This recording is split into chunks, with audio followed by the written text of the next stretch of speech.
Baik, Assalamualaikum warahmatullahi wabarakatuh. Selamat pagi peserta webinar yang saya banggakan.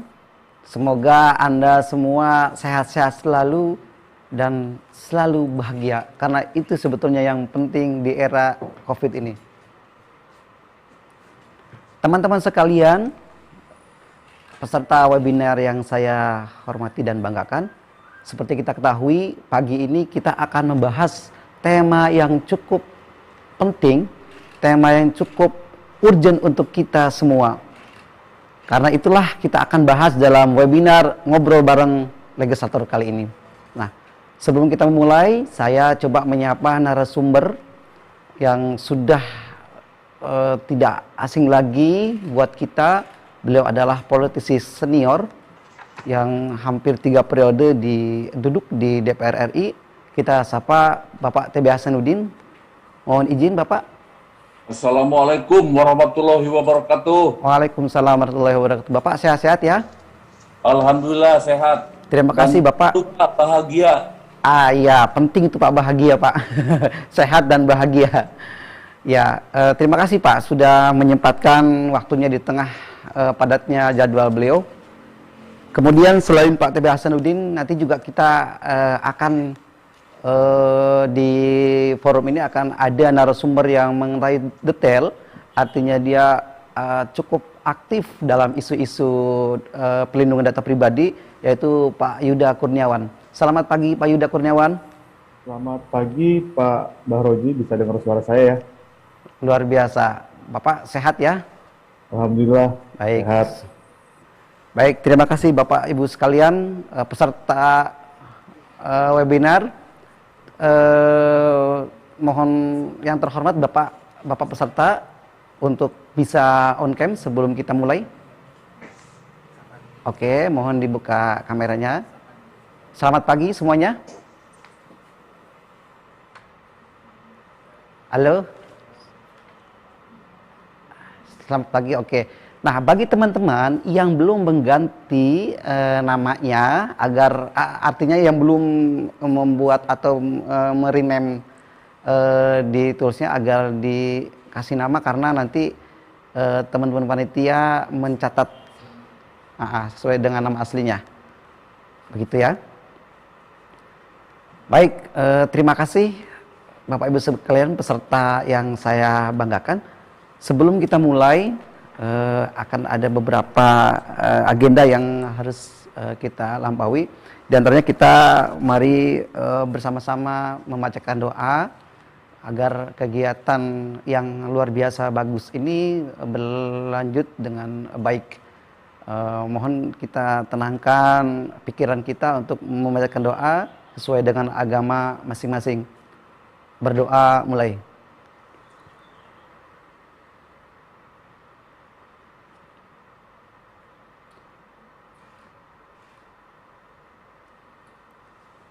Baik, berdoa cukup. Selanjutnya kita mencoba mendengarkan lagu Indonesia Raya. Nanti panitia akan memutar lagunya sehingga para peserta dan seluruh yang ada di forum virtual ini agar senantiasa secara hikmat mendengarkan lantunan Indonesia Raya ini.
Terima kasih senantiasa kepada para narasumber dan juga audiens yang telah hikmat mendengarkan lagu ke Indonesia Raya tadi. Selanjutnya Bapak Ibu sekalian yang saya banggakan, peserta webinar Ngobrol Bareng Legislator yang saya hormati, sebelum kita memulai berdiskusi dengan narasumber, akan ada keynote speech dari Bapak Tubagus Hasanuddin untuk mengantarkan dialog diskusi webinar kali ini. Kepada Bapak Tubagus Hasanuddin, waktu dan tempat kami persilakan. Bismillahirrahmanirrahim. Assalamualaikum warahmatullahi wabarakatuh. Salam sejahtera untuk kita semua, sampurasun, dan selamat pagi.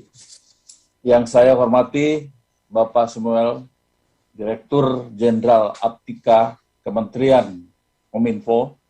Yang saya hormati para narasumber, terutama Bapak Yuda Kurniawan.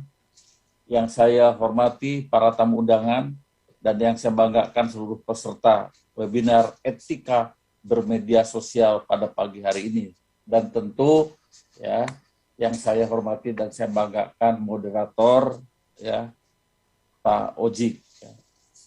Izinkan saya menyampaikan pandangan saya sebagai pembuka kegiatan webinar kita pada hari ini yang mengambil tema mengenai melindungi data pribadi di dunia digital. Jadi melindungi data pribadi di dunia digital. Seperti kita ketahui, negara-negara di dunia, khususnya di Indonesia, tengah mengalami berbagai transformasi sehubungan dengan kemajuan teknologi, komunikasi, dan informasi. Salah satu hal yang tidak dapat dihindari adalah perubahan sistem analog menuju digital dalam beberapa aspek kehidupan. Transformasi ini dimungkinkan dengan perkembangan pengguna internet yang terus melesat. Saat ini Indonesia merupakan negara dengan jumlah pengguna internet yang tergolong sangat besar di dunia. Dalam laporan yang dirilis oleh Statista pada tahun 2020, penetrasi internet di Indonesia telah mencapai 62,6%. Sudah lebih dari separuhnya. Menempuh urutan ke-7 di kawasan Asia Tenggara. Bapak dan Ibu, saudara-saudara sekalian yang saya hormati, penetrasi internet di Indonesia yang cukup tinggi ini memunculkan berbagai peluang usaha baru.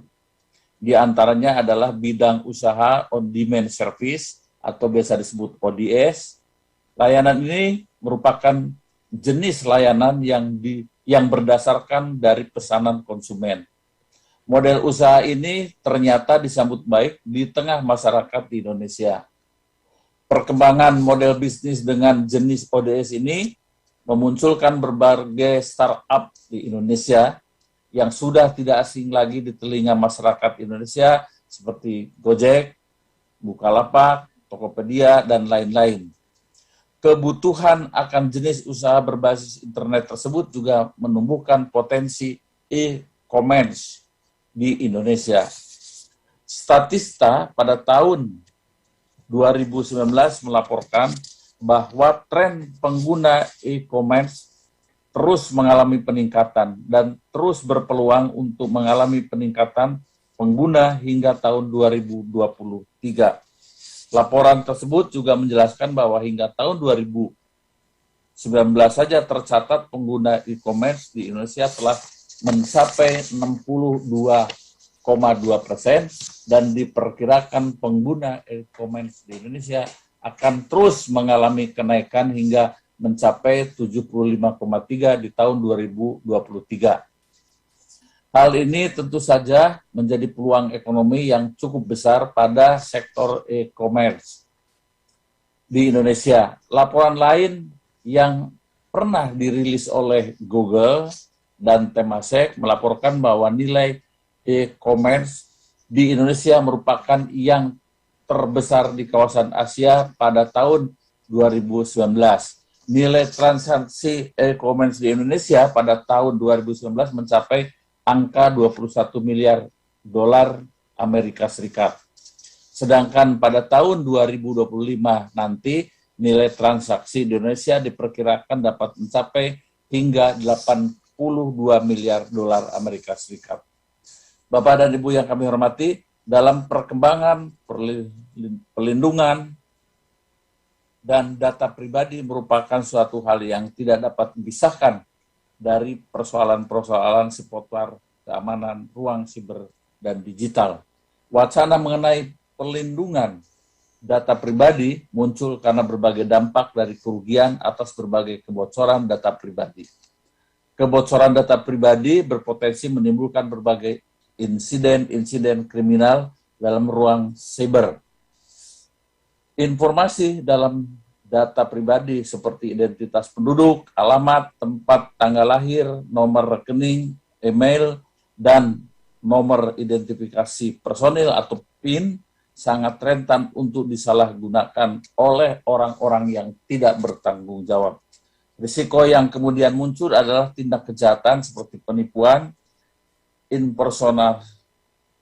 impersonasi, pemerasan, dan sebagainya. Berangkat dari persoalan tersebut, ada permintaan yang sangat mendesak terhadap perlindungan data pribadi. Oleh karena itu, masyarakat perlu memahami tentang pentingnya melindungi data pribadi masing-masing. Melalui pemahaman tentang pentingnya pelindungan data pribadi, maka diharapkan masyarakat mampu memanfaatkan internet dengan baik dan bijak sehingga dapat memberi manfaat seluas-luasnya bagi kehidupan sosial masyarakat Indonesia.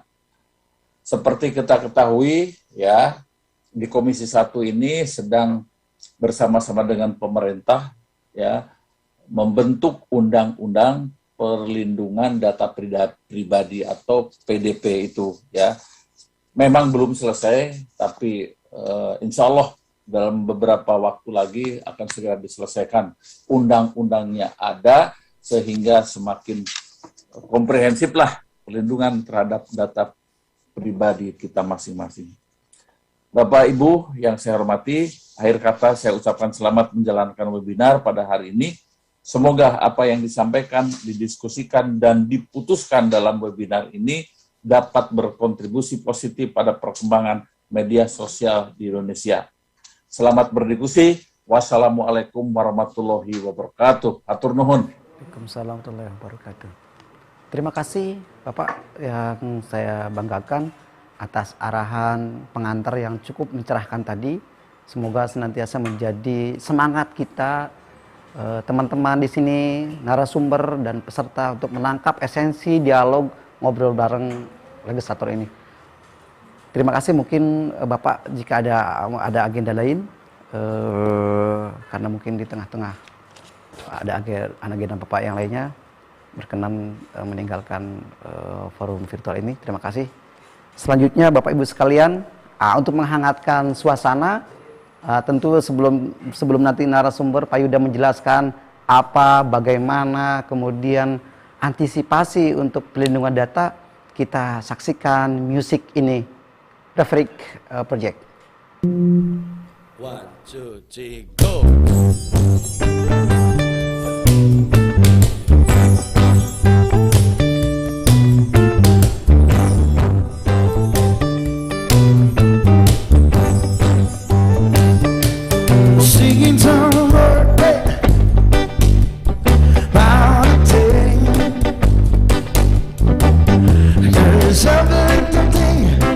It's gonna be alright. Don't worry about it. Because I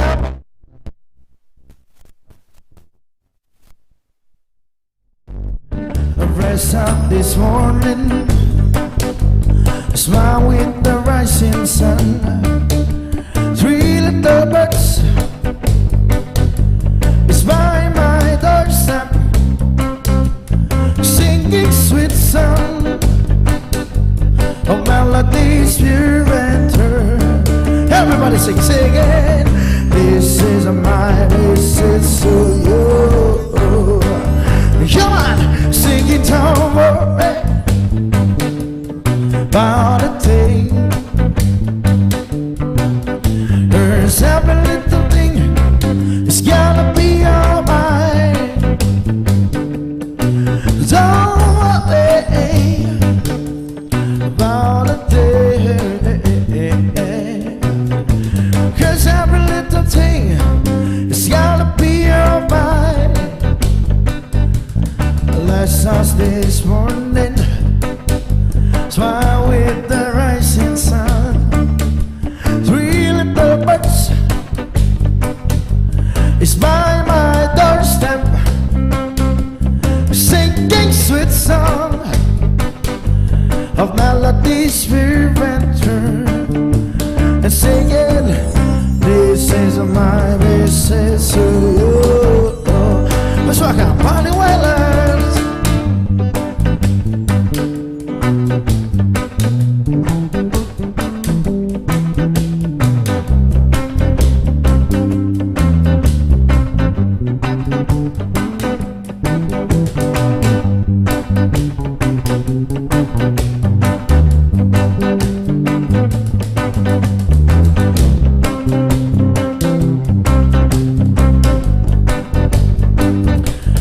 Rise up this morning, smile with the rising sun.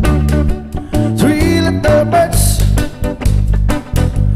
it's my doorstep, singing sweet song of melodies we went through, singing, this is my visit to you. Come on, worry about the thing, 'cause every little thing is gonna be alright. Don't worry about a thing, 'cause every little thing is gonna be alright. Singing, don't worry about the thing, 'cause every little thing is gonna be alright. Baik, terima kasih Traffic Project. Wah, musiknya hangat. Semoga membuat kita membakar semangat pagi ini ya untuk mengikuti webinar ngobrol bareng legislator yang digelar atau dipersembahkan oleh DPR RI dan Kementerian Kominfo.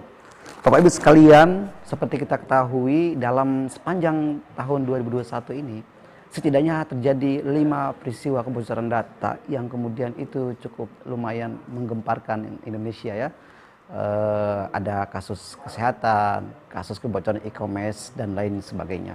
Nah, untuk mendapatkan arahan dan pengantar dari pemerintah, kita akan dengarkan keynote speech dari Dirjen Aptika, Bapak Samuel Pangerapan. Pastikan kita selalu menerapkan protokol kesehatan dengan menggunakan masker, menjaga jarak, dan selalu cuci tangan. Assalamualaikum warahmatullahi wabarakatuh. Salam sejahtera bagi kita semua. Om Swastiastu, Namo Buddhaya, salam kebajikan. Rekan-rekan yang saya hormati, puji syukur kita panjatkan kehadirat Tuhan Yang Maha Esa. Atas berkat dan rahmat-Nya, kita dapat berkumpul secara virtual dalam keadaan sehat di tengah situasi pandemi COVID-19. Semoga kita semua senantiasa dilimpahi dengan kesehatan dan damai sejahtera dalam upaya kita melawan pandemi COVID-19. Menjadi kebanggaan tersendiri bagi saya untuk membuka acara ini, di mana acara ini merupakan sebuah kegiatan yang diadakan oleh Kementerian Kominfo bekerjasama dengan Cyber Kreasi di bawah kerangka program literasi digital. Sebagaimana yang telah kita ketahui bersama, kehadiran pandemi dan pesatnya perkembangan teknologi telah mengubah cara kita beraktivitas dan bekerja. Kehadiran teknologi sebagai bagian dari kehidupan masyarakat inilah yang semakin mempertegas bahwa kita sedang menghadapi era disrupsi teknologi. Untuk menghadapi hal tersebut, kita semua harus mempercepat kerjasama kita dalam mewujudkan agenda transformasi digital Indonesia. Rekan sekalian yang berbahagia, salah satu pilar penting dalam mendukung terwujudnya agenda transformasi digital adalah menciptakan masyarakat digital di mana kemampuan literasi digital masyarakat memegang peranan penting di dalamnya. Sebagai tingkat paling dasar, kemampuan literasi digital merupakan kemampuan yang paling krusial dalam menghadapi perkembangan teknologi saat ini untuk mewujudkan masyarakat Indonesia yang tidak hanya mengenal teknologi, namun juga cermat dalam menggunakannya. Pada tahun 2020, Kementerian Kominfo bersama Kata Data melakukan survei status literasi digital nasional mengacu pada kerangka literasi digital milik UNESCO. Kajian tersebut menunjukkan bahwa indeks literasi digital Indonesia ada pada angka 3,47 dari skala 1 sampai 4. Di mana hal itu menunjukkan bahwa indeks literasi digital kita hanya ada pada sedikit di atas tingkat sedang, namun belum mencapai tingkat baik. Untuk mencapai tingkat literasi yang baik, pemerintah tidak dapat bekerja sendiri. Kementerian Kominfo bersama Cyberkreasi dan berbagai stakeholder terus berupaya mengadakan berbagai kegiatan untuk meningkatkan kemampuan literasi digital masyarakat Indonesia, dan salah satunya adalah yang sedang rekan-rekan sekalian ikuti sekarang. Rekan-rekan yang saya hormati, dalam menghadapi perkembangan teknologi yang sangat cepat, literasi digital merupakan kunci dan fondasi utama harus kita semua miliki. Pemerintah dalam hal ini, Kementerian Kominfo, bersama dengan Cyberkreasi berkomitmen akan terus melakukan upaya meningkatkan literasi digital masyarakat lewat berbagai macam inisiatif kegiatan. Adanya berbagai inisiatif kegiatan literasi digital diharapkan dapat memfasilitasi dan semakin mendorong terwujudnya masyarakat digital Indonesia. Keadaan normal yang baru, baik sekarang maupun pasca pandemi, akan mempercepat proses digitalisasi di berbagai lini kehidupan kita. Maka dari itu, kita harus mempersiapkan SDM kita dengan keterampilan digital yang sesuai untuk menghadapi perubahan ini. Akhir kata, mari kita membawa perubahan positif untuk Indonesia yang lebih baik. Kita ciptakan inovasi-inovasi berkualitas dengan mengembangkan talenta dan memaksimalkan potensi masyarakat digital Indonesia. Bersama kita dapat melalui pandemi dengan menjadi lebih baik dari masa sebelumnya. Demikian sambutan yang dapat saya sampaikan. Selamat mengikuti kegiatan, tetap semangat, dan salam literasi digital. Wassalamualaikum warahmatullahi wabarakatuh. Om Santi Santi Santi Om.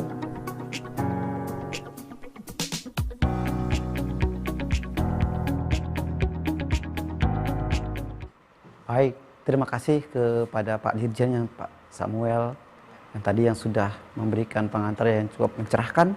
Semoga menjadi semangat lagi dan menjadi ruh kita untuk membedah atau mendiskusikan tema pagi hari ini. Bapak Ibu sekalian, teman-teman di virtual masih semangat ya? Halo?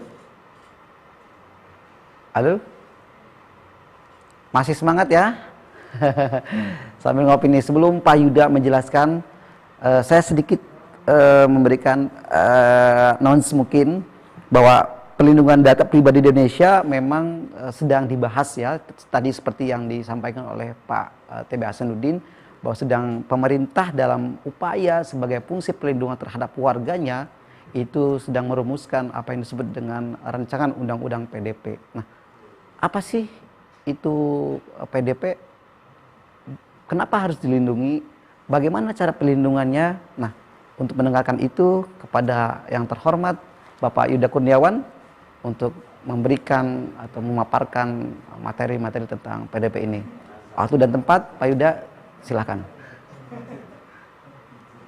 Selamat pagi para peserta webinar dan Bapak Ibu sekalian yang saya hormati. Pak Moderator, terima kasih atas waktu yang telah diberikan. Saya pagi ini dapat tugas ya untuk bersama-sama dengan para peserta untuk berdiskusi untuk memahami tentang bagaimana sih melindungi data pribadi di Indonesia. Itu topik inti dari diskusi kita pada pagi hari ini. Sebelum saya melanjutkan, saya mohon izin untuk melakukan share screen tentang paparan saya hari ini.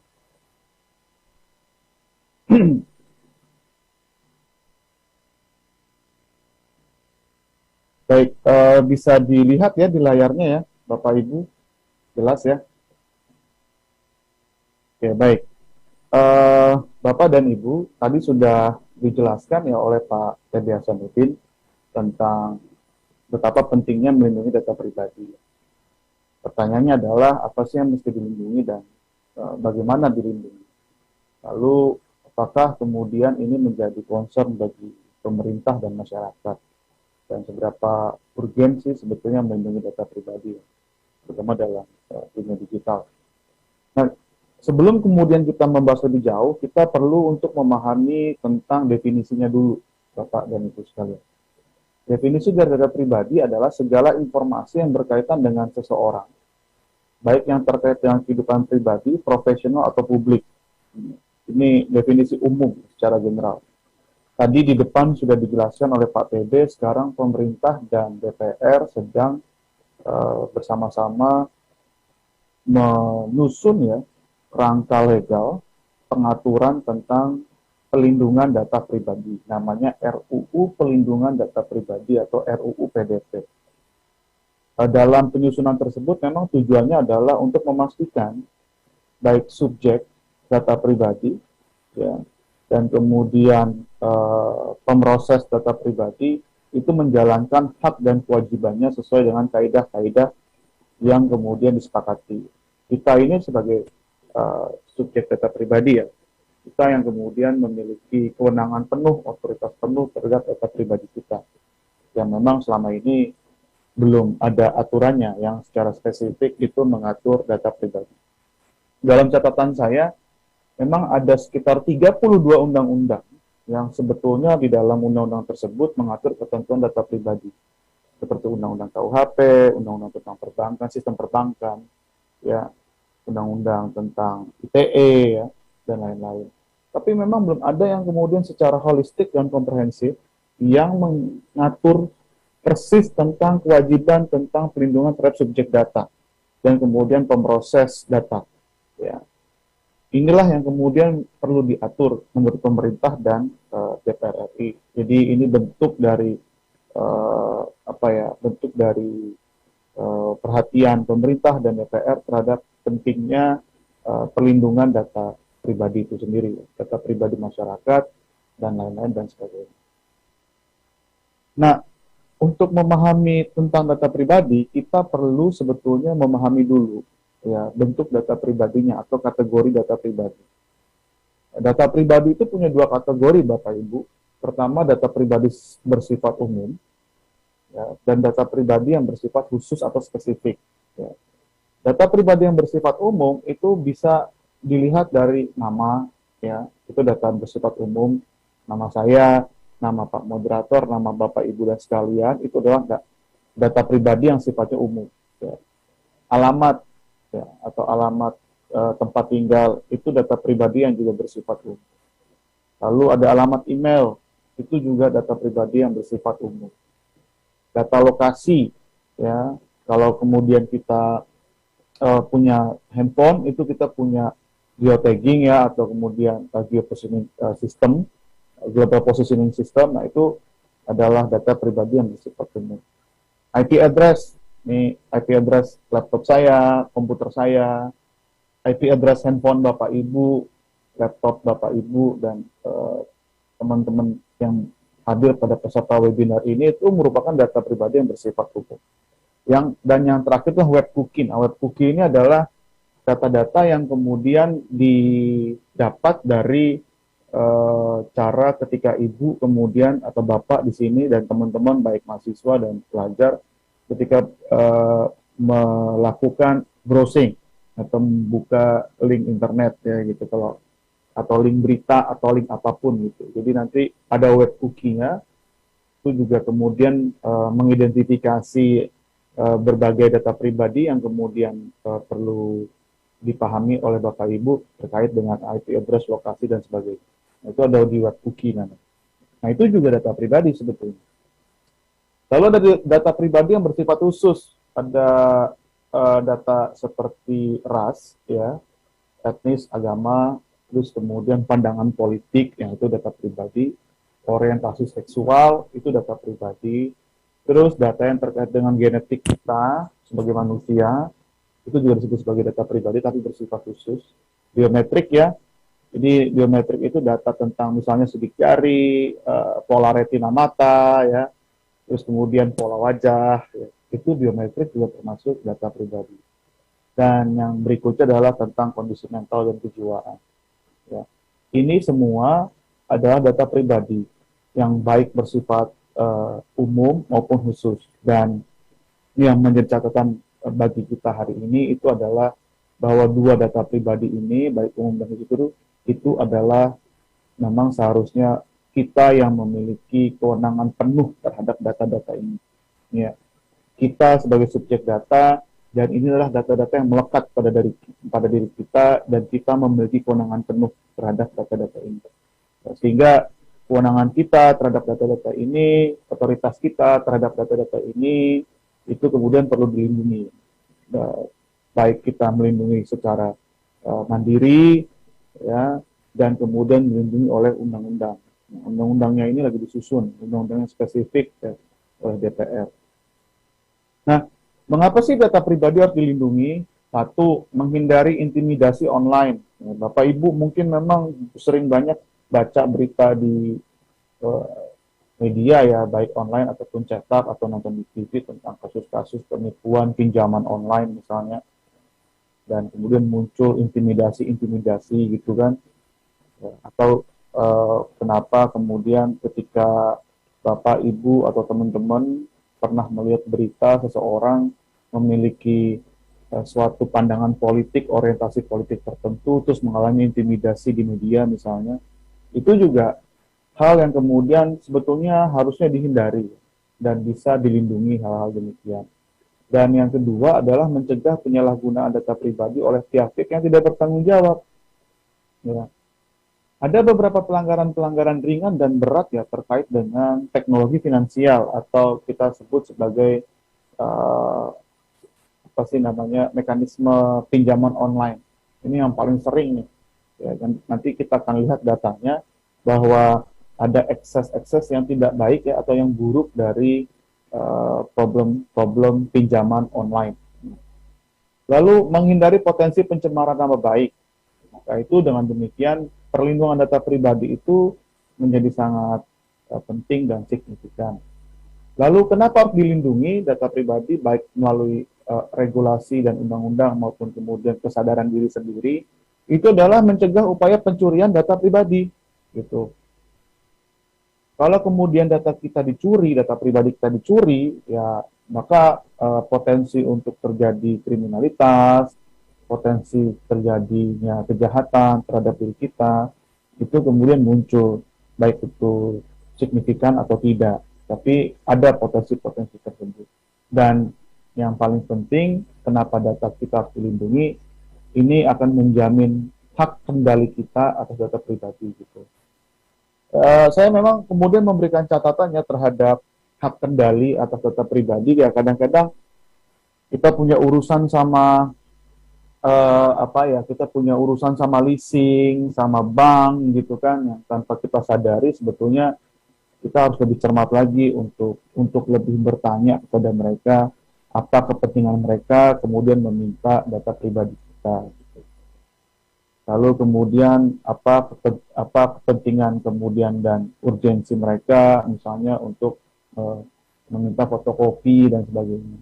Dan ada pula kita juga harus lebih cermat ketika kita sedang melakukan apply terhadap suatu kredit atau apapun bentuknya itu, di mana kita harus lebih cermat dalam model persetujuannya. Kita nggak bisa kemudian, atau kita nggak boleh lagi ya, istilahnya itu, udah sok lah, terserah aja, nggak boleh kayak begitu sekarang. Kita harus lebih cermat ya, lebih harus banyak nanyanya gitu. Buat apa KTP saya? Terus KTP saya keperluannya diminta untuk apa misalnya. Lalu kalau sudah diminta, siapa yang bertanggung jawab kalau misalnya KTP saya bocor nomor induknya misalnya. Jadi akan dikemanakan data KTP saya misalnya. Nah itu semua sebetulnya adalah bentuk-bentuk kita untuk mencegah secara dini tentang potensi-potensi kebocoran data tersebut. Jadi kalau tadi Pak TB bilang, tiba-tiba ada orang buka rekening atas nama kita atau pinjam ke pinjaman online atas nama kita. Kita nggak pernah kasih persetujuan, misalnya tiba-tiba ditelepon gitu kan, Bapak, Ibu, ini pinjamannya jatuh tempo loh. Saya nggak pernah minjem gitu kan. Jadi Bapak Ibu itu harus lebih cermat sekarang. Jadi kalau misalnya ditelepon kayak gitu, langkah-langkah yang dilakukan oleh Bapak Ibu sebetulnya adalah nanya dulu, mana bentuk form atau bentuk apa sih istilahnya itu format persetujuan saya nggak merasa pernah menyetujui gitu kan. Jadi langsung jangan panik gitu, jangan, tapi lebih cermat dan kemudian harus lebih jernih ketika kemudian ini bersangkutan dengan data pribadi Bapak Ibu sekalian. Jadi ini sangat-sangat penting ya Bapak Ibu. Nah, inilah kemudian hal lain yang perlu saya sampaikan bahwa We Are Social ya di tahun 2020 pernah melakukan sebuah survei ya terhadap masyarakat Asia Tenggara. Nah, kita ini Indonesia ada di kawasan Asia Tenggara. Ya. Ada negara-negara di Asia Tenggara yang memang kemudian sangat-sangat memiliki atensi tinggi terhadap data pribadi. Ada juga yang menganggap data pribadi ini bukan hal yang penting gitu. Seperti misalnya negara seperti Singapura. Singapura ini orang-orangnya atau masyarakat di Singapura ini sangat peduli ternyata. Posisinya paling tinggi di Asia Tenggara yang sangat peduli dengan keamanan data pribadi. Ya. Malaysia nomor 2, ini dari bawah ya Bapak Ibu bacanya. Filipina nomor 3, Singapura, Malaysia, dan Filipina ini adalah 3 negara yang merasa bahwa keamanan data pribadi ini sangat-sangat penting. Ya.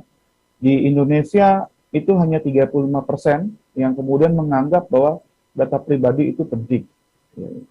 Nah, inilah yang kemudian juga sepertinya bisa kita lihat ya kondisi yang hampir sama dengan apa yang kemudian dilakukan oleh APJI, Asosiasi Penyelenggara Jasa Internet Indonesia pada tahun 2020. Mereka juga melakukan survei. Ternyata 57,8% masyarakat Indonesia merasa data pribadi yang mereka sebarkan di internet sudah aman. Nah, inilah yang kemudian menyebabkan kita ini sebetulnya harus lebih cermat ya bahwa keamanan data pribadi itu betul-betul menjadi selain kemudian menjadi tanggung jawab penuh kita karena kita memiliki otoritas dan hak kendali kita terhadap data pribadi. Nah, kemudian selain itu sekarang pemerintah juga sedang berpikir bahwa ini ternyata sangat penting. Gitu.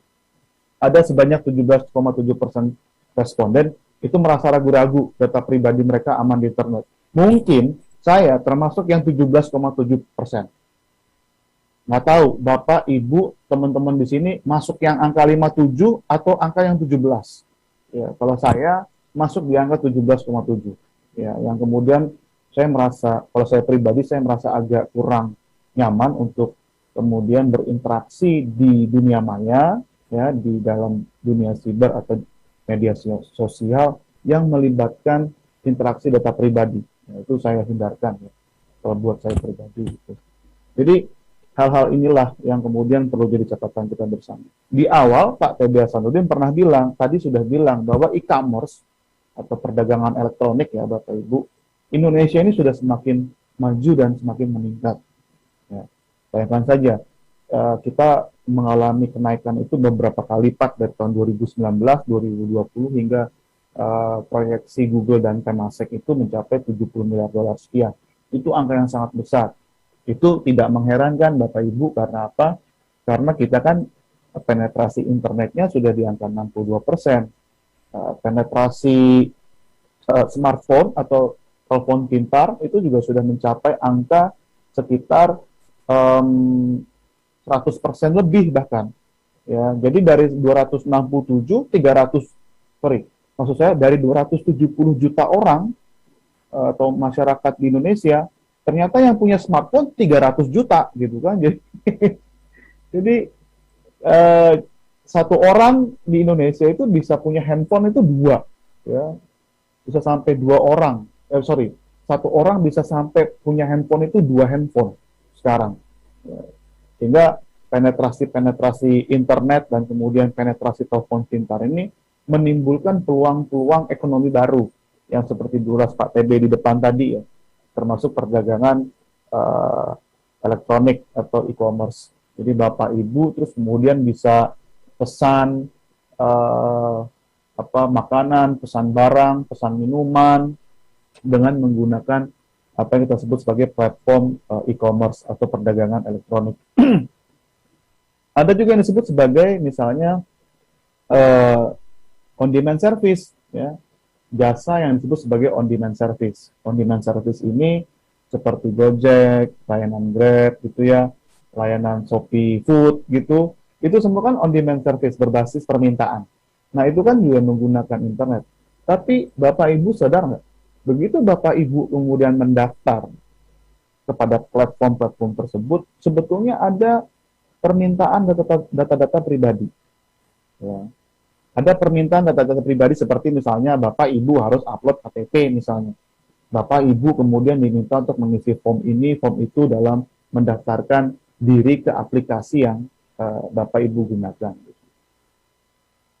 Saya memang juga termasuk pengguna platform-platform e-commerce tersebut ya.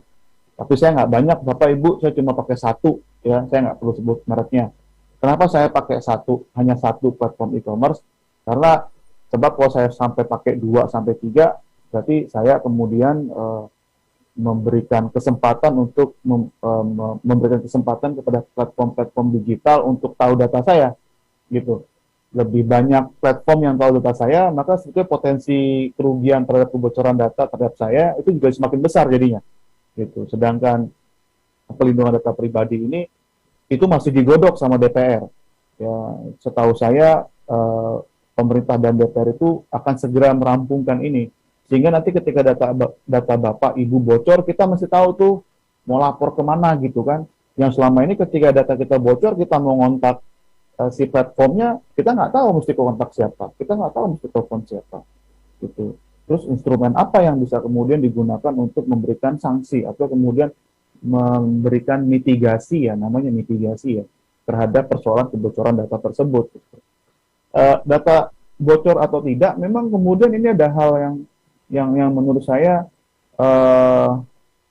cukup berpotensi membahayakan ya, bocor ketika terjadi kebocoran data misalnya. Ya kalau bocor aja tapi kemudian tidak dipergunakan untuk hal-hal jahat, ya mungkin beda lagi. Tapi ketika bocor datanya digunakan untuk hal-hal yang jahat, ya tadi sudah diungkapkan oleh Pak TB tentang potensi kriminalisasi, dan ini impersonasi yang paling kemudian kita hindarkan gitu.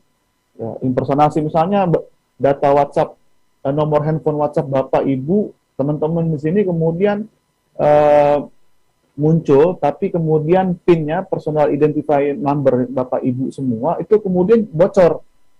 Sehingga impersonasi itu kemudian bisa terjadi. Ya, akhirnya ada pengambil alihan akun. Ya. Jadi makanya kita biar lebih kemudian kita bisa lebih cermat, lebih bijak ya dalam melindungi data pribadi secara mandiri gitu. Jadi ini ya hal yang kemudian saya perlu sampaikan di kesempatan pada pagi ini terkait dengan tingkat kepedulian kita. Jadi kita mesti lebih peduli lagi sekarang. Nah, akibat dari tingkat kepedulian itu sebetulnya ini di Indonesia ya, polisi siber di Indonesia ya pernah mencatat ada 182 kasus pencurian data yang kemudian ini adalah berdasarkan laporan masyarakat. Jadi masyarakat itu melapor. Peningkatan laporan pencurian data ini semakin ke sini dari tahun 2016 sampai tahun 2020 itu terus mengalami peningkatan. Saya belum menginkludkan data 2021 karena saya masih menunggu data 2021. Ini yang berdasarkan laporan ya, Bapak Ibu, kasus pencurian data. Jadi model pencurian datanya itu menyebarkan malware ya atau link-link atau tautan yang tidak jelas, terus kemudian Ibu gunakan, terus akhirnya lewat backdoor dia pelan-pelan tuh ya mengambil data Ibu dan Bapak dan teman-teman sekalian tanpa Ibu dan Bapak ketahui. Ya. Itu namanya disebut sebagai backdoor. Ada yang juga melakukan scamming dan kemudian phishing misalnya. Nah ini perlu jadi perhatian kita bersama. Ini ada meningkat 810 bahkan persen dari 20 laporan yang terjadi pada tahun 2016. Ya, kayaknya orang-orang akhirnya juga sudah sadar sekarang, termasuk kita pada kesempatan ini, kita harus sadar bahwa data itu adalah the new oil, ya. Jadi sumber daya baru gitu yang kemudian kalau kita bicara tentang big data dan sebagainya itu, maka kita tidak berlebihan jika kita menyebut bahwa data ini adalah the new oil, ya. Dan ini adalah sumber ekonomi baru, ya, tentang data. Ya. Nah, di tahun 2019 ya, maaf Bapak Ibu saya lupa mencantumkan tahun, 2019 sampai 2020 ya, Satgas Waspada Investasi OJK atau Otoritas Jasa Keuangan itu juga menerima laporan Bapak Ibu tentang pelanggaran berat dalam permasalahan pinjol, ya. Jadi yang namanya permasalahan pinjol itu ada pencairan tanpa persetujuan pemohon. Ini yang tadi saya bilang. Kalau kita nggak memohon untuk pinjam duit, tuh kok tiba-tiba ditelepon, ibu bapak dananya udah cair. Lah, sejak kapan kita mau gitu kan? Lalu ada ancaman penyebaran data pribadi. Gitu. Ini oknum-oknum pinjol ini ketika kemudian mereka pegang data kita, terus kemudian kita kemudian mengalami ancaman bahwa data-data ini akan disebarkan dan sebagainya gitu kan. Lalu kemudian, ini yang paling bahaya ya, ancaman tentang penyebaran data pribadi ya. Karena ini berpotensi sekali untuk merugikan kita gitu. Penagihan kepada seluruh kontak HP dengan teror dan intimidasi. Saya pernah mengalami ini Bapak Ibu, nggak usah khawatir. Saya pernah mengalami ini, tiba-tiba saya ditelepon oleh orang yang tidak dikenal, terus saya diminta untuk bertanggung jawab atas pinjaman si X yang belum bayar. Saya bilang, saya nggak kenal si X. Terus saya bilang sama dia, saya minta Anda menunjukkan dokumen di mana saya kemudian memberikan persetujuan terhadap penjaminan si X. Karena nanti Mas Bapak yang nelfon saya ini nggak bisa kemudian minta saya bertanggung jawab atau bahkan membayar utang si X, sedangkan saya nggak pernah setuju untuk menjadi penjamin. Tunjukkan saya pernah melakukan persetujuan secara legal. Itu artinya mereka harus tunjukin bahwa saya pernah tanda tangan atas materai gitu kan, itu paling gampang. Mereka nggak bisa tunjukin, ya udah lupain aja kalau itu. Terus mereka ngancem-ngancem dan sebagainya, saya bilang nggak usah ngancem-ngancem, saya bilang.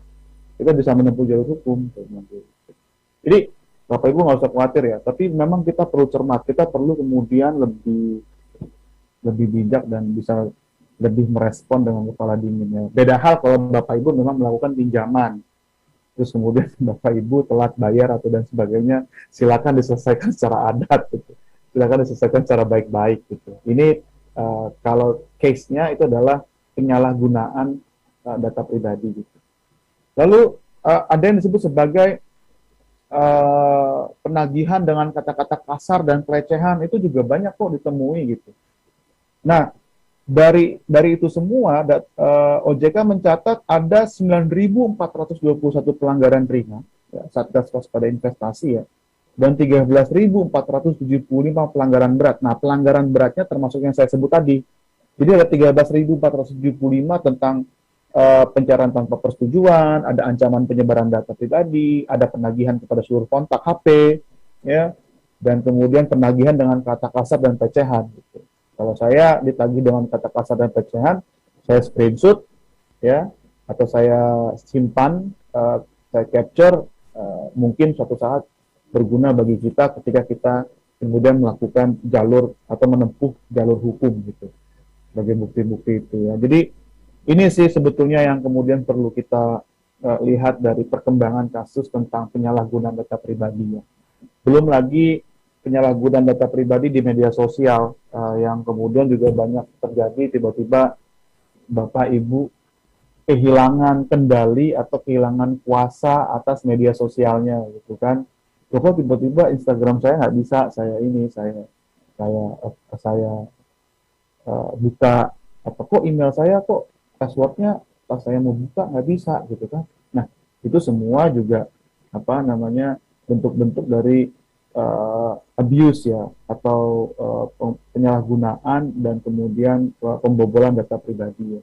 Karena itu kan terkait juga dengan PIN Anda, Personal Identification Number ya. Itu namanya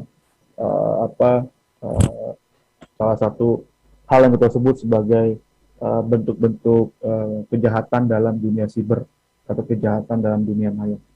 Jadi DPR ini tahun ini memang kemudian memiliki fokus untuk menyelesaikan undang-undang pelindungan data pribadi, dan saya dengar juga sudah ada di prolegnas ya, di program legislasi nasional, bahwa DPR dan pemerintah ini juga akan ngebut untuk menyelesaikan undang-undang keamanan siber atau rancangan undang-undang keamanan siber.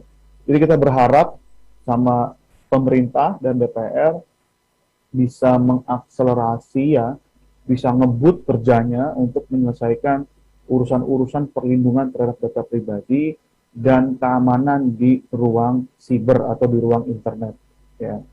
Nah, dari itu semua, sebetulnya apa sih yang perlu kita lakukan untuk melindungi data pribadi? Jadi untuk melindungi data pribadi ini ada beberapa hal ya yang kemudian menjadi harus jadi perhatian kita gitu, bahwa ibu bapak pasti punya email ya, karena pengguna smartphone pasti punya tuh yang namanya Gmail untuk akun smartphone Anda gitu kan. Bapak ibu pertama ketika kemudian bapak ibu membuat password, usahakan password tersebut tidak mengidentifikasi diri Anda. Misalnya passwordnya pakai tanggal lahir gitu, atau passwordnya pakai nama anak, nama ibu gitu, atau pakai nama suami atau nama lain. Nah, itu diusahakan jangan. Saya passwordnya ini yang saya sebut sebagai bahwa kita perlu menyusun password sebaik mungkin, ya, tapi tidak mengidentifikasi diri Anda. Ada juga yang kemudian pakai password ulang tahun, ya, atau tanggal pernikahan misalnya gitu kan. Nah, itu dihindari Bapak Ibu. Tapi yang paling penting itu adalah Bapak Ibu sekiranya kemudian punya waktu luang, rutin mengganti password. Ya. Rutin mengganti password. Saya tahu Bapak Ibu mungkin selain punya email A, mungkin punya email yang lain juga. Selain punya platform e-commerce, misalnya seperti Tokopedia, mungkin Bapak di handphone juga punya Bukalapak, punya Shopee, misalnya gitu kan. Nah, itu semua kan ada kebutuhan untuk itu, email dan sebagainya. Jadi ada baiknya Bapak Ibu kemudian secara mandiri ya, kita ya sebagai bentuk pencegahan dan kewaspadaan itu kemudian rutin mengganti password. Ada yang disebut sebagai verifikasi 2 langkah, two-step verification. Ya, Bapak Ibu ini penting. Ya, WA saya gitu kan, itu punya two verification. Jadi kalau kemudian WA saya mau digunakan gitu, tiba-tiba ada permintaan tunjukkan PIN. Nah, itu sebagai langkah ya Bapak Ibu. Karena nanti kalau kemudian Bapak Ibu install HP baru gitu kan, WA baru, nanti PIN itu diminta. Nah, Bapak Ibu harus ingat itu PIN-nya. PIN ini yang mencegah kita untuk kemudian akun kita disusupi gitu, Bu. Nah, itu penting. Kan kita kan nggak mau ya WA kita dihack gitu kan, Facebook kita dihack atau diambil alih karena keteledoran kita, ya, bukan karena kemudian peristiwa luar biasa gitu, tapi paling nggak kita bisa mencegah. Nah, Bapak Ibu, berikutnya nih teman-teman semua di sini menggunakan WiFi publik, ya, kadang-kadang kita nongkrong di kafe langsung kemudian sok aku minta passwordnya naon gitu kan.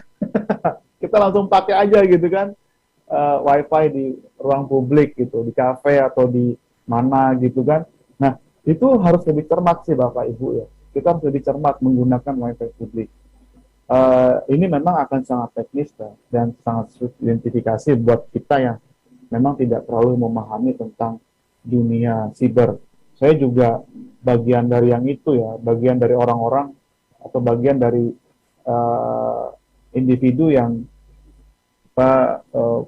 belum terlalu paham tentang penggunaan WiFi publik, tapi saya sebisa mungkin memang mengurangi penggunaan WiFi publik.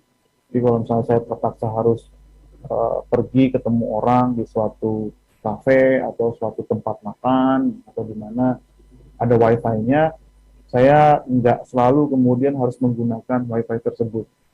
Buat saya lebih baik kemudian kita menggunakan pulsa kita, mobile data kita ya, ketimbang kemudian kita harus menggunakan wifi publik, tapi kemudian itu beresiko. Karena kita nggak tahu, Bapak Ibu, tingkat keamanan wifi publiknya gimana.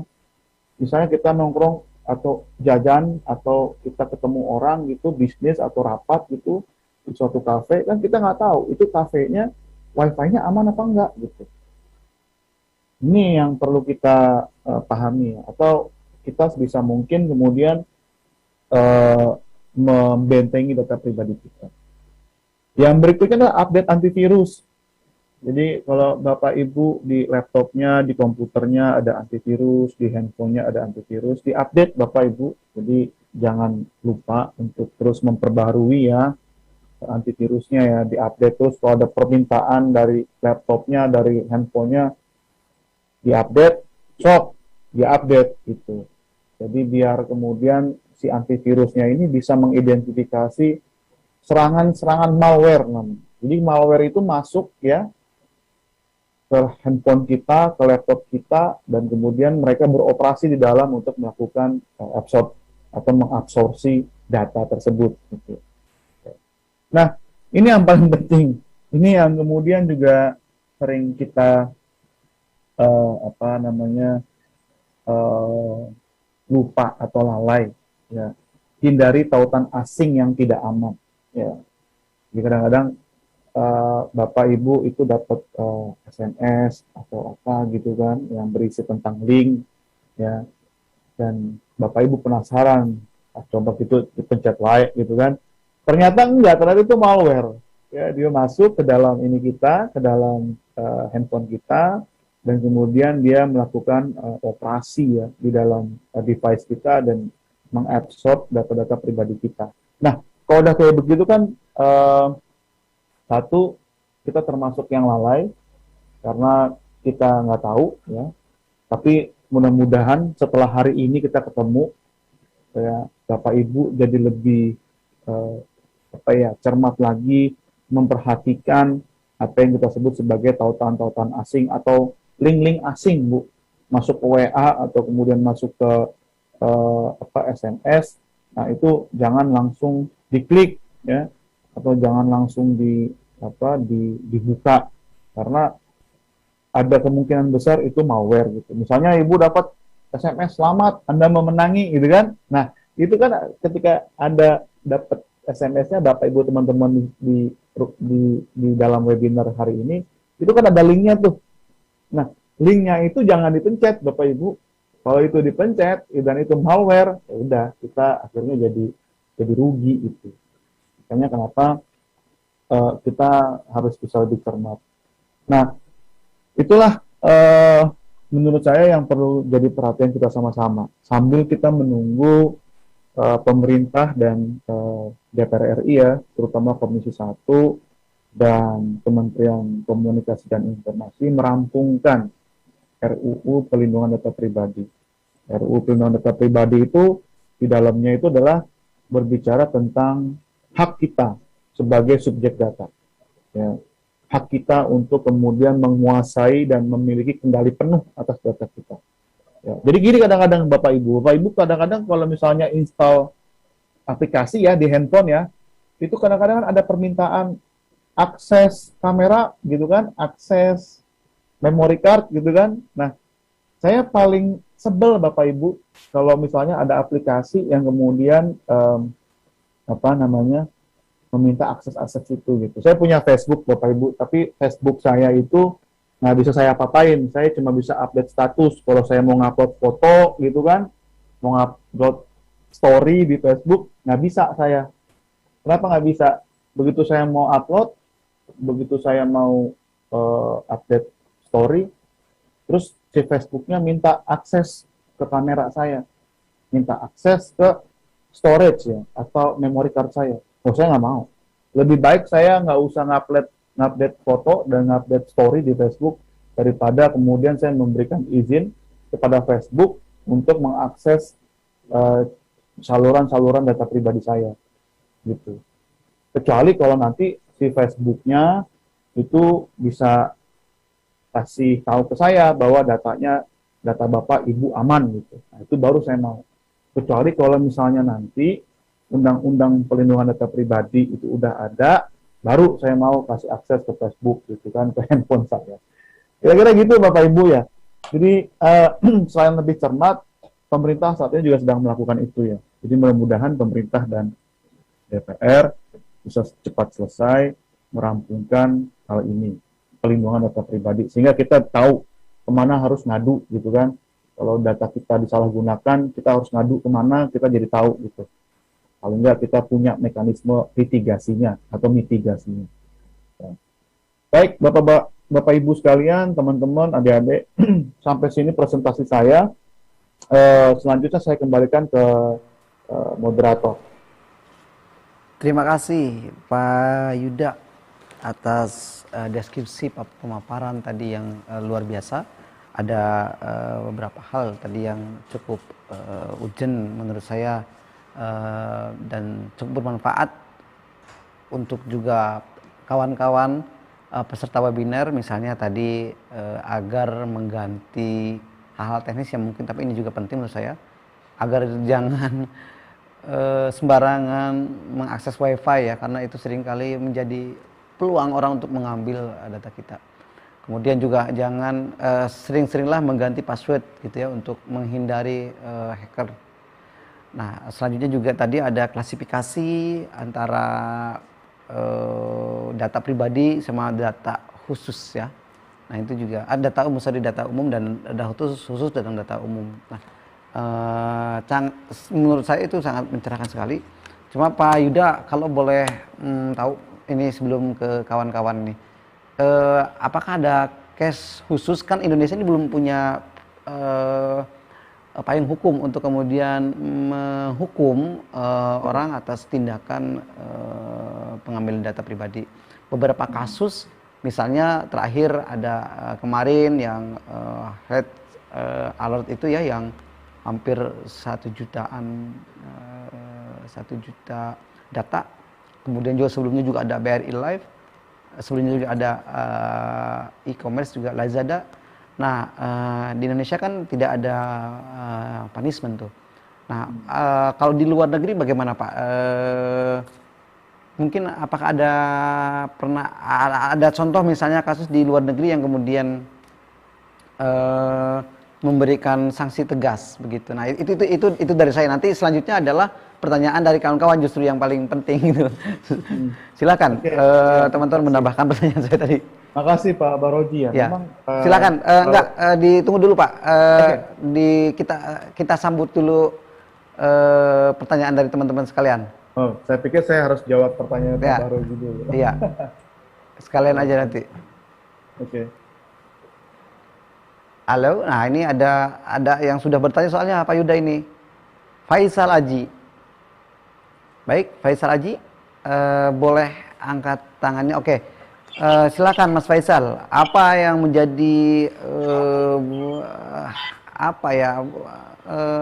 pertanyaan atau mungkin yang merangsang tentang PDP ini, Pak? Ya, Assalamualaikum warahmatullahi wabarakatuh. Waalaikumsalam. Salam sejahtera. Saya pernah melihat akun Instagram OJK ya Pak, yang memposting tentang bahayanya aplikasi pinjaman online ilegal yang berdampak data pribadi disebarluaskan ketika kita telat atau gagal bayar. Yang jadi pertanyaan, kenapa aplikasi pinjol ilegal mudah tersedia dan menjamur di Google Play Store? Semoga regulasi dari pemerintah atau Kominfo khususnya kepada pihak Google Indonesia bisa mengatur tentang aplikasi fintech ilegal itu. Yeah. Setahu saya pribadi, ketika kita mempunyai modal dan bisa membuat software, aplikasi tersebut sangat mudah untuk lolos verifikasi dari pihak Google. Itu saja pertanyaan dari saya. Oke. Billahi taufiq walhidayah. Assalamualaikum warahmatullahi wabarakatuh. Terima kasih Mas Faisal, ini luar biasa pertanyaannya ya, simpel tapi ini juga memang betul PR yang kita jawab. Selanjutnya Pak, silakan kawan-kawan. Baik, oke, ini ada Amani Salamah. Mbak Amani, apakah pernah punya kasus dicuri datanya atau tiba-tiba foto Anda dipakai oleh orang lain atau bagaimana? Ya, Assalamualaikum warahmatullahi wabarakatuh. Waalaikumsalam warahmatullahi wabarakatuh. Gini ya Pak, saya pernah mengalami, jadi saya mendapat SMS atau WhatsApp itu berupa tagihan pinjaman online yang menyatakan bahwa itu saudara saya. Ya. Padahal saya sendiri tidak mempunyai nama saudara tersebut gitu. Nah, saya kan diabaikan ya, tapi terus melakukan penteroran. Nah, saya bingung nih Pak. Akhirnya saya menonaktifkan handphone, tapi kan jadi berdampak ya. Nah, sebetulnya apa yang harus kita lakukan ketika kita misalkan mendapat teror-teror atau ancaman dari aplikasi pinjaman online tersebut? Terima kasih. Oke, baik. Terima kasih Mbak Amani. Tadi Pak Yuda juga sempat menyinggung ya, salah satu kenapa kita harus membuat PDP ini atau punya payung PDP ini untuk menghindari tadi teror online, betul. Ini bagaimana nih cara menghindarinya ya, atau apa yang harus dilakukan oleh masyarakat. Baik, terima kasih Bu Amani. Mungkin satu lagi ya untuk season pertama. Silahkan. Oke, Mas Ade Muharam. Mas Ade Muharam ya, betul ya? Silakan Kang Ade. Terima kasih. Assalamualaikum warahmatullahi wabarakatuh. Waalaikumsalam. Saya ingin bertanya, ada sebuah pengalaman pribadi. Jadi 2 bulan lalu email saya digunakan oleh seseorang di sebuah bank digital untuk membuat rekening pribadi. Yang saya heran itu tidak ada verifikasi yang cukup ya, yang memberikan konsen saya bahwa email saya boleh digunakan gitu. Dan kebetulan saya udah kontak bank tersebut dan banknya itu hanya bisa memberikan rekomendasi agar pemilik rekening mengganti email. Begitu. Saya pengen tanya, bagaimana pandangan Bapak nih tentang perbankan yang tidak melakukan verifikasi yang cukup dalam penggunaan data digital seseorang gitu, sehingga bisa terjadi, menurut saya sih cukup melanggar ya hal yang seperti itu. Oke, terima kasih. Baik, terima kasih Mas Ade Muharam. Ini pertanyaannya luar biasa, ada 3. Selain tadi ada tambahan pertanyaan Pak Yuda dari saya tadi. Nah, pertama dari dari Faisal Aji tadi, kenapa sih aplikasi begitu mudah? Ini benar juga, kalau misalnya mereka tidak di screening memang dengan begitu riaknya, begitu mudahnya orang masuk, sehingga itu masyarakat awam kan bisa ya pakai aja, tiba-tiba ternyata kan aplikasi itu bodong atau misalnya hanya ingin menangkap data dari kita aja. Nah, itu bagaimana Pak Yuda? Harusnya apakah ada screen dari Kominfo?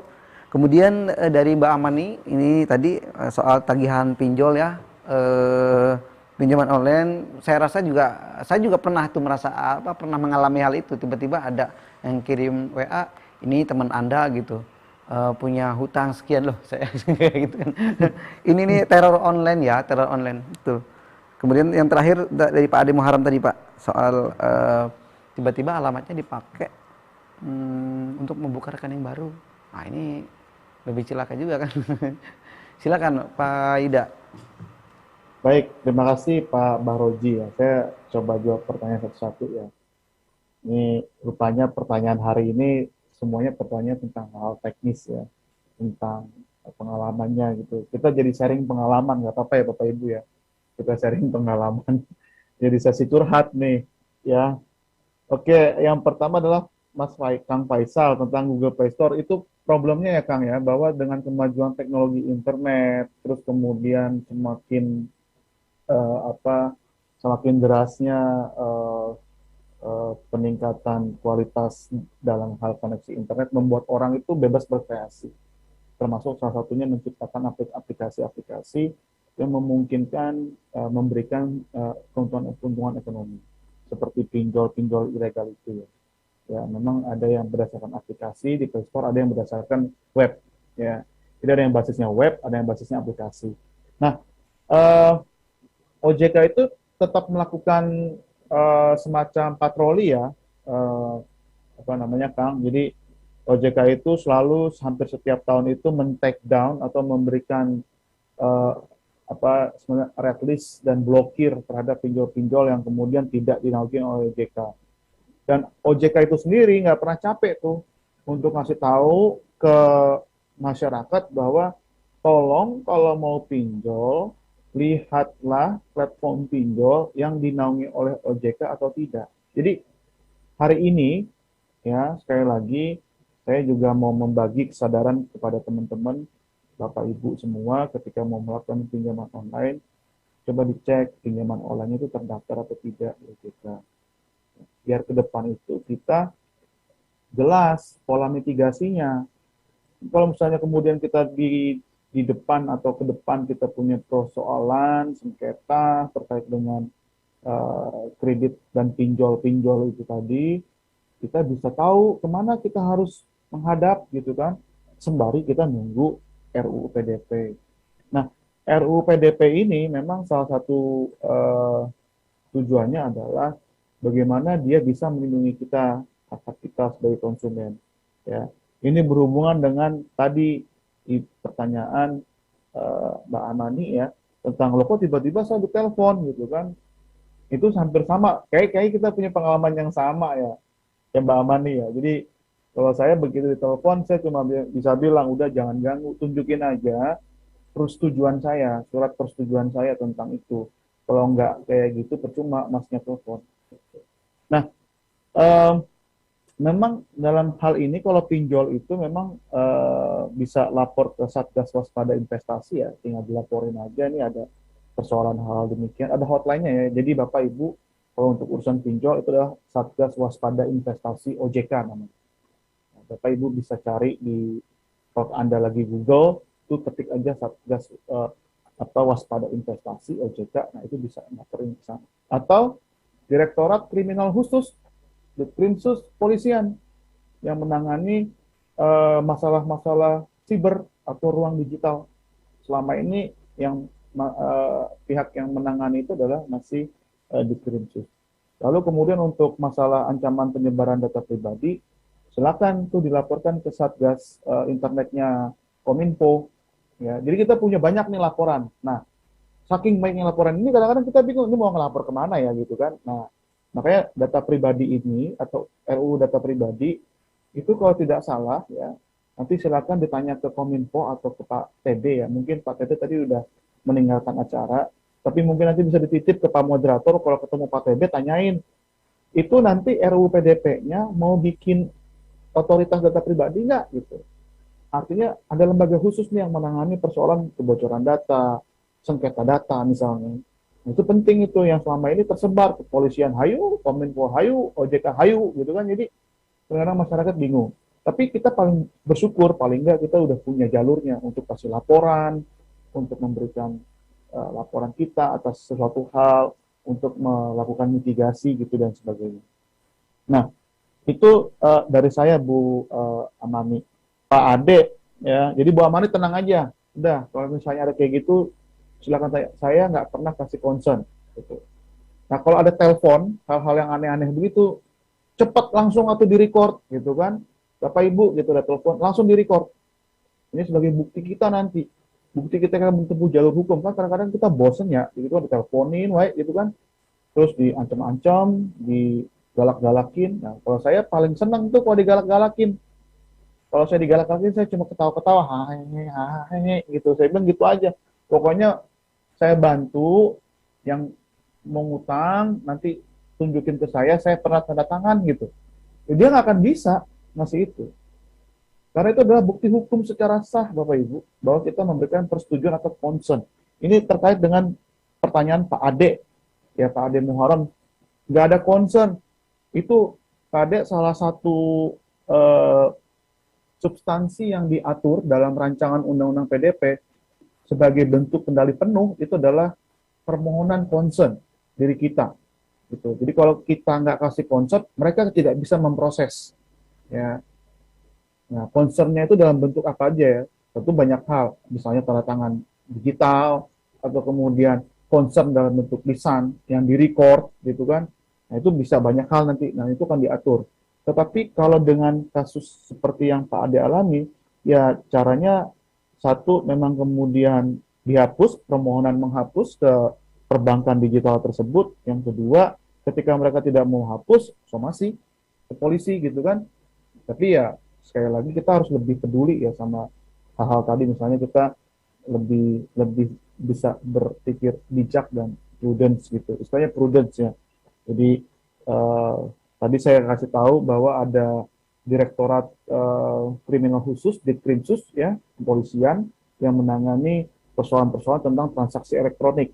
Yang kemudian Pak Ade alami itu tentang masalah-masalah terkait dengan transaksi elektronik gitu Pak Ade. Ya. Jadi Bu Amanik, Bang Faisal, Pak Ade, itu mungkin respon dari saya. Saya kembalikan lagi ke Bapak Moderator. Terima kasih Pak Ida. Dari sisi insight pemahaman tentang tadi soal penyalahgunaan data ya, memang umumnya terutama di e-commerce ya, fintech ya, yang belakangan memang luar biasa terjadi kasus-kasus tuh selalu bermunculan. Baik, teman-teman Satu lagi sekalian Pak Oji, masih bersama. saya belum jawab pertanyaan Kang Oji tadi ya, Ya, tentang bagaimana sih praktek di negara lain. ya, Di negara lain itu, saya ambil contoh di Uni Eropa ya, ada yang disebut sebagai European Union General Data Protection atau EU GDPR. Nah, EU GDPR ini adalah instrumen untuk perlindungan data pribadi masyarakat Eropa. Ini ada salah satu contoh kasus menarik ya, Kang Oji ya, bahwa Amerika Serikat dan Uni Eropa itu punya perjanjian pertukaran data. Namanya itu adalah Privacy Shield, ya, atau tameng privasi ya, atau ya perisai privasi. Nah, Privacy Shield ini akhirnya kemudian Mahkamah Eropa meminta Dewan Eropa untuk memutus kerjasama tersebut karena ada indikasi bahwa Amerika Serikat ini melakukan spying atau memata-matai data pribadi masyarakatnya sendiri, sehingga ini berpotensi untuk merugikan negara-negara Uni Eropa dalam konteks pertukaran data. Nah, instrumen EU GDPR ini digunakan untuk memutus perjanjian tersebut demi memberikan keamanan data pribadi bagi masyarakat Eropa. Jadi di negara lain sudah ada contohnya ya, negara Uni Eropa dan Amerika Serikat pernah. Jadi Uni Eropa itu memutuskan ya udahan aja lah kerjasamanya gitu kan. Ini membahaya kalau kemudian kamu memata-matai dari belakang datanya gitu. Jadi inilah yang kemudian perlu dapat catatan dari kita tentang praktik negara lain. Sama kiranya seperti di Singapura dan sebagainya. Ya, itu aja sih Pak Baroji. siap. Saya kembalikan lagi Baik, ke Pak baik Baroji. Pak Yuda, baik, terima kasih tadi jawabannya. Saya rasa kawan-kawan sekalian bisa menambahkan atau mungkin juga ada session kedua bagi yang penasaran, mumpung ada Pak Yuda mungkin dari sisi apa sih konten yang cukup urgent yang memang harus dilakukan ketika kita mengalami hal-hal yang kemudian berkaitan dengan pencurian data. Mungkin masih ada yang mau bertanya, ini kita buka session 2. Pak Yuda silakan. Silakan Bapak. Ini ada Desi Ayu. Mbak Desi, silakan Mbak Desi. Oke, dibuka audionya, oke, di-unmute. Ya, silakan. Ya, Saya bisa dengar. Assalamualaikum warahmatullahi wabarakatuh. Waalaikumsalam warahmatullahi wabarakatuh. Selamat pagi semuanya. Yang ingin saya tanyakan kepada Mas Yuda, bahwasanya kalau misalkan kita mengunduh sebuah aplikasi, itu pertama kali kan kita selalu diminta untuk akses foto segala macam. Nah, itu apakah ada cara kita untuk mengecek aplikasi itu aman nggak menyimpan data kita? Kalau memang ada, gimana caranya? Terima kasih. Baik. Siap. Mbak kasih, Mbak Desi Ayu. Terus ada lagi? Halo? Baik. Sambil menunggu mungkin Mas Yuda, kita respon dulu pertanyaannya Mbak Desi tadi. Oke, Mbak Desi ya, tahu dari mana aplikasinya aman atau enggak gitu. Ya ini sebetulnya saya nggak bisa jawab pertanyaan ini ya, karena saya bukan pakar IT.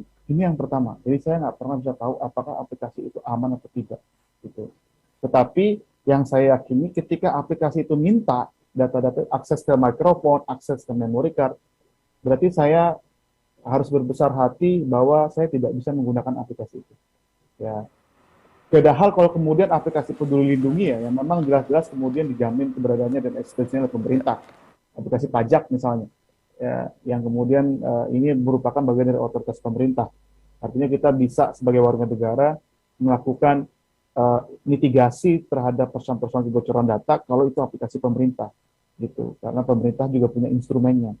Nah, kalau data-data tadi, aplikasi-aplikasi tadi, saya bukan orang keamanan siber, saya bukan sekolah khusus yang tahu tentang teknik dari teknologi komunikasi dan informasi, tapi saya, kayak tadi saya kasih contoh, saya nggak memberikan akses terhadap Facebook, ya, untuk mengakses storage saya. Kan kadang-kadang saya mau upload story, tapi kok ada permintaan itu, udahlah kalau gitu nggak perlu. Gitu.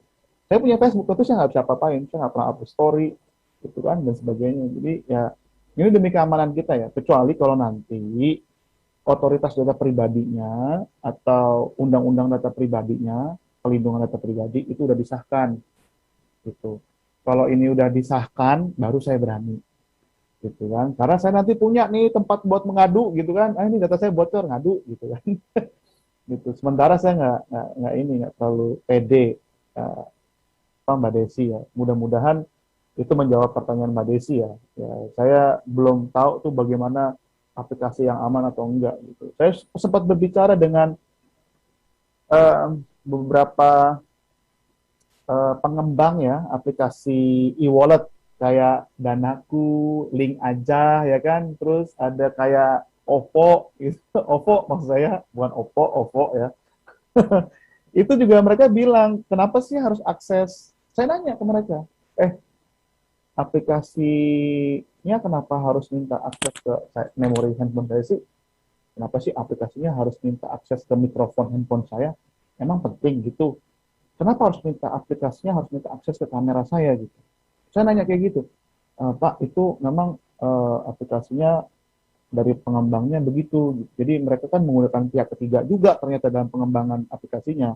Nah, kata mereka, permintaan-permintaan terhadap akses tersebut itu adalah demi memenuhi tuntutan untuk mendapatkan pengalaman baru dalam penggunaan aplikasi. Ya, saya begitu dapat jawaban kayak gitu kan tambah pabaliutnya, apa maksudnya gitu kan pengalaman baru apa gitu kan. Nggak ada pengalaman baru gitu. Jadi buat saya, ya sudahlah kalau misalnya kayak gitu, saya nggak jadi gunain aplikasinya, sok saya hapus lagi dari handphone. Ya demi kita keselamatan kita ya, sembari nunggu PDP. Jadi saya mesti nunggu sebentar, nunggu sejenak ya, mungkin 1 sampai 2 tahun lagi lah baru saya menggunakan aplikasi-aplikasi yang kemudian memang meminta itu. Saya pernah bicara hadir dalam beberapa pertemuan, baik itu seminar dan pelatihan, saya ketemu sama teman-teman dari Gojek, saya minta bisa nggak Gojek menghilangkan permintaan KTP ketika kita daftar GoPay? Karena prinsipnya semakin banyak data yang diminta, ini semakin menyalahi prinsip perlindungan data. Perlindungan data pribadi itu kemudian mengamanatkan para pemroses data atau pemroses data itu kayak GoPay, Gojek, Grab, itu namanya pemroses. Shopee itu pemroses data namanya. Itu kemudian mewajibkan mereka meminta sangat sedikit data pribadi, sedikit-dikitnya data pribadi. Jadi dalam pelindungan data pribadi itu atau RUU itu udah ada klausul itu. Ya. Jadi kalau nanti minta macam-macam, wah ini melanggar undang-undang data pribadi, sok laporkan. Gitu. Di sementara ini kita belum punya tempat yang secara khusus ya bisa melaporkan persoalan tentang data pribadi. Tapi kita bisa lapor ke kepolisian, kita bisa sampaikan ke OJK, kita bisa sampaikan ke Kominfo, dan sebagainya, dan sebagainya. Itu Mbak Desi, mudah-mudahan bisa ngejawab ya. Terima kasih pertanyaannya. Baik, tadi catatannya deskripsinya lumayan detail ya. Jadi memang esensi dari PDP itu mungkin salah satunya itu Pak ya, mengurangi kelompok tertentu atau aplikasi tertentu untuk meminta data sebanyak-banyaknya itu sepatutnya tidak dibenarkan begitu ya. Tapi karena memang belum ada perlindungan itulah nggak ada cantolan hukumnya Pak. Mungkin ya itu yang kemudian segera. Nah ini ada pertanyaan lagi nih dari Mbak Anita Rahmawati. Mbak Anita. Ya silakan Mbak Anita. Assalamualaikum warahmatullahi wabarakatuh. Waalaikumsalam. Pak. Jadi kan kebocoran data itu kebanyakannya dari aplikasi, dari e-commerce, sama dari kayak pinjaman online kayak gitu. Apakah ada penanggulangannya atau pencegahannya untuk semakin banyaknya si pinjaman online itu? Mungkin cukup itu aja ya Pak. Wassalamualaikum warahmatullahi wabarakatuh. Baik. Penanggulangan ya, jadi penanggulangan ketika kita sudah masuk gitu kan, ketika kita sudah kadung menginput. Nah, bagaimana nih Pak Yuda ketika kita menyesal gitu ya, begitu penanggulangannya kayak gimana? Apakah bisa ditarik lagi atau bagaimana Pak Yuda? Silakan. Oke, kalau begitu sudah masuk ya selesaikan dulu gitu. Karena itulah penting bijaknya kita untuk bijak di awal, untuk kemudian kita lebih cermat di awal. Makanya saya kemudian memberikan masukan buat teman-teman di sini dan kepada Bapak Ibu semua untuk jangan kita langsung main daftar atau kita langsung melakukan itu semua. Ya, Mbak Nita ya. Jadi lebih baik kita benar-benar cermat di awal gitu supaya kita nggak salah langkah. Kalau udah salah langkah, udah install, udah melakukan pinjaman, melakukan peminjaman dan sudah disetujui, berarti kan sebetulnya Mbak Anita itu sudah memberikan concern, persetujuan untuk memproses semuanya, memproses data dan memproses pencairan uang gitu misalnya. Nah itu nggak bisa mundur, ya, kecuali kalau misalnya Mbak Anita dari awal tuh sudah mulai berpikir, bukan berpikir 2 kali, berpikir 7 kali, 15 kali, berpikir 25 kali gitu kalau perlu gitu kan. Jadi ini yang kemudian jadi catatan saya buat pertanyaannya Mbak Anita. Itu ya Mbak Anita ya, semoga bisa menjawab keresahannya Mbak Anita. Baik, terima kasih Pak Yuda, akademisi dari Universitas Bakri. Teman-teman sekalian, peserta webinar ngobrol bareng legislator. Kelihatannya kita hampir di penghujung acara. Sebentar lagi akan ada kegiatan aktivitas lain. Namun demikian, sebelum kita tutup, kita ingin mendapatkan highlight mungkin dari deskripsi dari Pak Yuda tadi.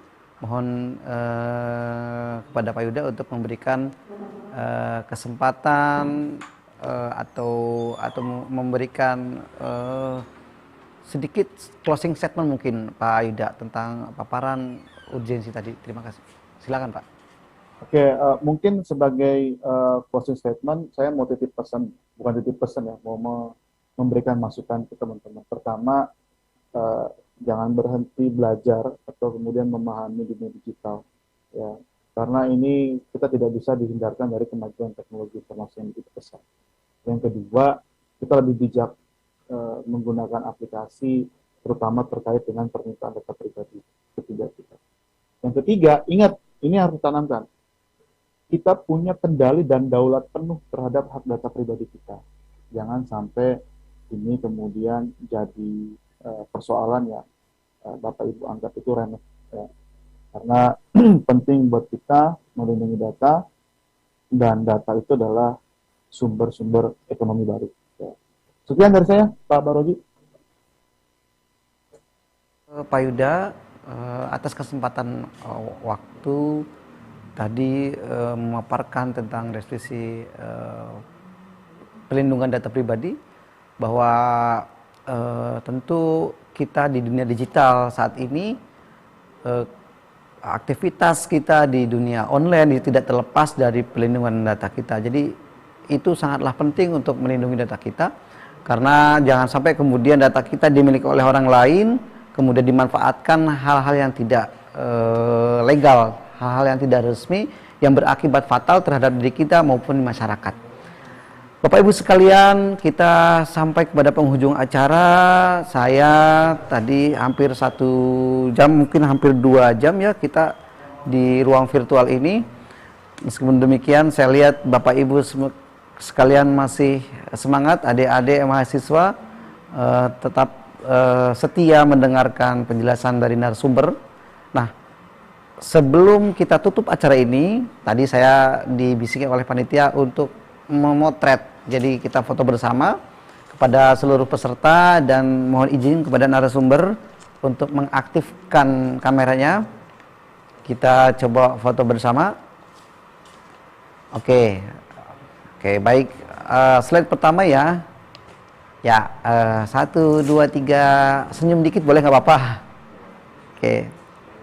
Oke, siap. Next slide ya.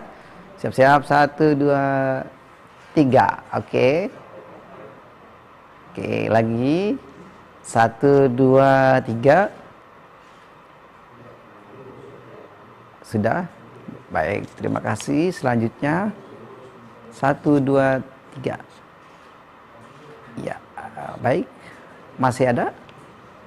Oke, terima kasih Bapak Ibu sekalian yang sudah hadir mengikuti webinar Melindungi Data Pribadi Dunia Digital, ngobrol bareng legislator yang digelar oleh DPR RI dan Kementerian Komunikasi Informatika Republik Indonesia.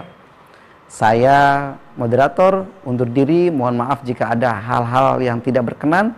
Terima kasih. Selanjutnya berikut penampilan penutupan dari Traffic Project. Silakan. 1, 2, 3, go.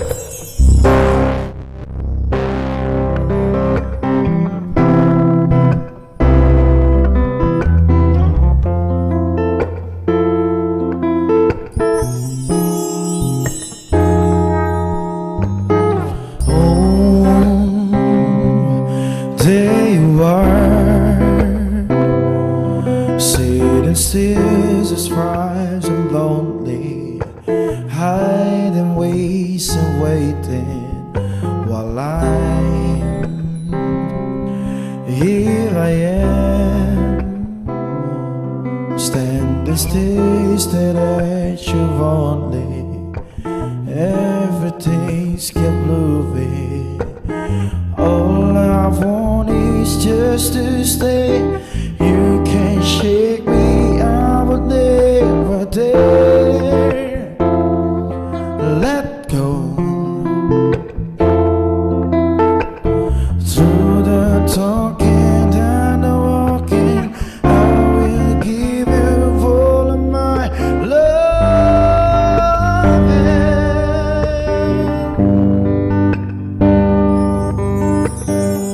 Start counting all the days, forever I will stay with you and only you. Go far from about, come back and calling out to me and only me. Oh, I'm in love. What did I do to deserve you? You tell me, what did I do to be with your love? To be the one you're running into when the days to come true. All I want is just to say, you can't shake me, I would never dare let go. To the talking and the walking, I will give you all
with you alone.